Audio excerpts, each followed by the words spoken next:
ಇನ್ನು ಯತ್ನಾಳ್ಗೆ ಶಿಸ್ತು ಸಮಿತಿ ನೋಟಿಸ್ ಅನ್ನ ಕೊಟ್ಟಿತ್ತು. ಬಟ್ ಈ ನೋಟಿಸ್ಗೆ ಯತ್ನಾಳ್ ಅವರು ಉತ್ತರ ಕೊಟ್ಟಿದ್ದಾರಾ ಇಲ್ವಾ ಅನ್ನೋ ಪ್ರಶ್ನೆಗೆ ಈಗ ಉತ್ತರ ಸಿಗ್ತಾ ಇದೆ.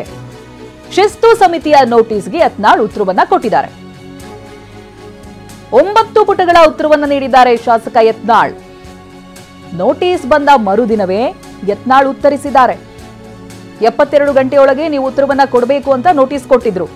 ಫೆಬ್ರವರಿ 10ನೇ ತಾರೀಕು ನೋಟಿಸ್ ಅನ್ನ ಕೊಡ್ತಾರೆ. ಫೆಬ್ರವರಿ 11ಕ್ಕೆ ಯತ್ನಾಳ್ ಉತ್ತರಿಸಿದ್ದಾರೆ. ಬಟ್ ಅದರಲ್ಲಿ ಯಾವ್ಯಾವ ವಿಚಾರಗಳನ್ನ ಕೇಳಲಾಗಿದೆ, ಇವರೇನ್ ಹೇಳಿದ್ದಾರೆ ಇವೆಲ್ಲವೂ ಕೂಡ ಗೊತ್ತಾಗಬೇಕಿದೆ. ಬಟ್ 24 ಗಂಟೆಯ ಒಳಗಾಗಿ ಉತ್ತರವನ್ನ ಕೊಟ್ಟಿದ್ದಾರೆ ಯತ್ನಾಳ್ ಅನ್ನೋದು ಗೊತ್ತಾಗ್ತಾ ಇದೆ. ಹಿಂದಿನ ನೋಟಿಸ್ನ ಉತ್ತರವನ್ನೇ ಕಾಪಿ ಪೇಸ್ಟ್ ಮಾಡಿದ್ದಾರೆ ನೋಡಿ. ಹಿಂದಿನ ಉತ್ತರವನ್ನೇ ಮತ್ತೆ ಕೊಟ್ಟಿದ್ದಾರೆ ಯತ್ನಾಳ್. ಹಳೆಯ ನೋಟಿಸ್ಗೆ ನೀಡಿದಂತ ಅಂಶಗಳೇ ಉಲ್ಲೇಖ ಆಗಿತ್ತು. ಹೆಚ್ಚಾಗಿ ಅದೇ ಉತ್ತರವನ್ನ ಯತ್ನಾಳ್ ಕೂಡ ಉಲ್ಲೇಖಿಸಿದ್ದಾರೆ. ನಿರ್ದಿಷ್ಟ ವಿಷಯದ ಬಗ್ಗೆ ಹೆಚ್ಚು ಮಾಹಿತಿಯನ್ನ ಕೇಳಿದ್ರೆ ಆ ಬಗ್ಗೆಯೂ ಮಾಹಿತಿ ಕೊಡ್ತೀನಿ ಅಂತ ಯತ್ನಾಳ್ ಹೇಳಿದ್ದಾರೆ. ಈ ಬಗ್ಗೆ ವಿವರವಾದಂತ ಮಾಹಿತಿಯನ್ನ ನೀಡೋದಾಗಿ ಉಲ್ಲೇಖವನ್ನ ಕೂಡ ಮಾಡಿದ್ದಾರೆ.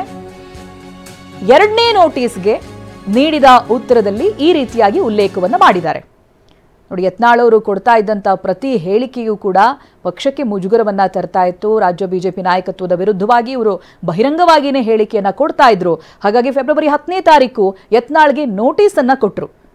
ಅದಾದ ನಂತರ ಇದಕ್ಕೆ ಅವರು ಉತ್ತರವನ್ನ ಕೊಟ್ಟಿದ್ದಾರಾ ಇಲ್ವಾ ಅನ್ನುವಂತ ಪ್ರಶ್ನೆಗೆ ಈಗ ಕ್ಲಾರಿಫಿಕೇಶನ್ ಸಿಗ್ತಾ ಇದೆ. ನೋಟಿಸ್ಗೆ ಕೊಟ್ಟಂತ ಉತ್ತರದಲ್ಲೂ ಕೂಡ ದೂರು ಕೊಟ್ಟಿದ್ದಾರೆ. ವಿಜೇಂದ್ರ ಬಣ ರಾಜಕೀಯ ಮಾಡ್ತಿದ್ದಾರೆ ಅಂತ ಹೇಳಿದ್ದಾರೆ.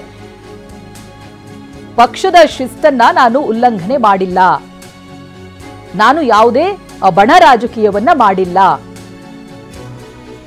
ಹಾಗೆ ಪಕ್ಷದ ಚೌಕಟ್ಟಿನಲ್ಲಿ ವಕ್ಫ್ ಹೋರಾಟವನ್ನ ಮಾಡಿದ್ದೇನೆ, ತಂಡವಾಗಿ ಹೋರಾಟ ಮಾಡಿ ಯಶಸ್ವಿಯಾಗಿದ್ದೇವೆ, ಹೋರಾಟಕ್ಕೆ ಉನ್ನತ ನಾಯಕರು ಸಮರ್ಥಿಸಿದ್ದಾರೆ, ವಿಜಯೇಂದ್ರ ಏಕಪಕ್ಷೀಯ ನಿರ್ಧಾರವನ್ನ ಕೈಗೊಳ್ಳುತ್ತಾ ಇದ್ದಾರೆ, ಕಾರ್ಯಕರ್ತರು ಹಿರಿಯರ ಆ ಭಾವನೆಗಳನ್ನ ನಾನು ವ್ಯಕ್ತಪಡಿಸಿದ್ದೇನೆ ಅಂತ ಹೇಳ್ತಾ ಇದ್ದಾರೆ.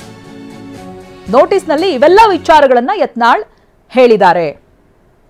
ಈ ಬಗ್ಗೆ ಡೀಟೇಲ್ಸ್ ಅನ್ನು ಪಡೆದುಕೊಳ್ತಾ ಹೋಗ್ತೀನಿ. ಪ್ರತಿನಿಧಿ ಹರೀಶ್ ಲೈವ್ ನಲ್ಲಿ ಜಾಯ್ನ್ ಆಗ್ತಾ ಇದ್ದಾರೆ. ಹರೀಶ್, ಯತ್ನಾಳ್ ಅವರಿಗೆ ನೋಟಿಸ್ ಕೊಟ್ಟಾಗ ಅವರದಕ್ಕೆ ಉತ್ತರವನ್ನ ಕೊಟ್ಟಿದ್ದಾರಾ ಇಲ್ವಾ ಅನ್ನುವಂತ ಪ್ರಶ್ನೆಗಳಿತ್ತು. ಇದೀಗ ಕ್ಲಾರಿಫಿಕೇಶನ್ ಸಿಗ್ತಾ ಇದೆ. ಎಸ್, ಅವರು 24 ಗಂಟೆಯ ಒಳಗಾಗಿ ಉತ್ತರವನ್ನ ಕೊಟ್ಟಿದ್ದಾರೆ ಅಂತ. ಬಟ್ ಉತ್ತರದಲ್ಲಿ ಕೆಲವೊಂದು ಅಂಶಗಳನ್ನ ನಾವು ಗಮನಿಸಿದ್ರೆ ಅಗೇನ್ ಒಂದು ಕಂಪ್ಲೇಂಟ್ ಅನ್ನೇ ಫೈಲ್ ಮಾಡಿರೋ ಹಾಗಿದೆ. ಏನೇನ್ ಡೀಟೇಲ್ಸ್ ಸಿಗ್ತಾ ಇದೆ ಹರೀಶ್? ಹೌದು ಚೈತ್ರ, ಬಸನಗೌಡ ಪಾಟೀಲ್ ಯತ್ನಾಳ್ ಅವರಿಗೆ ಫೆಬ್ರವರಿ 10ನೇ ತಾರೀಕು ಹೈಕಮಾಂಡ್ ನೋಟಿಸನ್ನು ಕೊಟ್ಟಿರುತ್ತೆ. ಶಿಸ್ತು ಸಮಿತಿ ನೋಟಿಸನ್ನು ಕೊಟ್ಟಿರುತ್ತೆ. 72 ಗಂಟೆಗಳ ಒಳಗಾಗಿ ಯತ್ನಾಳ್ ಅವರು ಉತ್ತರವನ್ನು ಕೊಡಬೇಕು, ನಿಮ್ಮ ವಿರುದ್ಧ ನಾವು ಯಾಕೆ ಕ್ರಮ ಕೈಗೊಳ್ಳಬಾರ್ದು ಅನ್ನುವಂತಹ ವಿಚಾರವಾಗಿ ಉತ್ತರವನ್ನು ಕೊಡಬೇಕು ಅನ್ನುವಂಥದ್ದು. ಯಾಕೆಂದರೆ ಯತ್ನಾಳ್ ಅವರು ಬಹಿರಂಗವಾಗಿ ಹೇಳಿಕೆಗಳನ್ನು ಕೊಡ್ತಾ ಇದ್ರು. ರಾಜ್ಯಾಧ್ಯಕ್ಷ ವಿಜೇಂದ್ರ ಅವರ ವಿರುದ್ಧ ಹಾಗೂ ಯಡಿಯೂರಪ್ಪ ಅವರ ವಿರುದ್ಧ ಹೇಳಿಕೆಗಳನ್ನು ಕೊಡ್ತಾ ಇದ್ರು ಅನ್ನುವಂತಹ ಕಾರಣಕ್ಕಾಗಿ ಅವರ ಮೇಲೆ ಆರೋಪಗಳು ಕೇಳಿ ಬಂದಿತ್ತು. ಮತ್ತು ವಿಜೇಂದ್ರ ಅವರು ಕೂಡ ದೂರನ್ನು ನೀಡಿದ್ರು, ಪದೇ ಇಂಥ ಹೇಳಿಕೆಗಳನ್ನು ಕೊಡ್ತಿದ್ದಾರೆ ಅನ್ನುವಂಥ ನಿಟ್ಟಿನಲ್ಲಿ. ಹಾಗಾಗಿ ಹೈಕಮಾಂಡ್ ಶಿಸ್ತು ಸಮಿತಿ ಯತ್ನಾಳ್ ಅವರಿಗೆ ನೋಟಿಸ್ ಅನ್ನ ಜಾರಿ ಮಾಡಿತ್ತು, 72 ಗಂಟೆಗಳ ಒಳಗೆ ಉತ್ತರವನ್ನು ಕೊಡಬೇಕು ಅಂತ. ಯತ್ನಾಳ್ ಅವರು ಉತ್ತರವನ್ನು ಕೊಟ್ಟಿದ್ದಾರೋ ಇಲ್ವೋ ಅನ್ನುವಂಥದ್ರ ಬಗ್ಗೆ ಇದುವರೆಗೂ ಸ್ಪಷ್ಟತೆ ಸಿಕ್ಕಿರಲಿಲ್ಲ. ಈಗ ಸ್ಪಷ್ಟತೆ ಸಿಗ್ತಾ ಇದೆ. TV9ಗೆ ಎಕ್ಸ್ಕ್ಲೂಸಿವ್ ಆದಂತಹ ಮಾಹಿತಿ ಸಿಗ್ತಾ ಇರುವಂತಹದ್ದು, ಯತ್ನಾಳ್ ಅವರು ಉತ್ತರವನ್ನು ಕೊಟ್ಟಿದ್ದಾರೆ.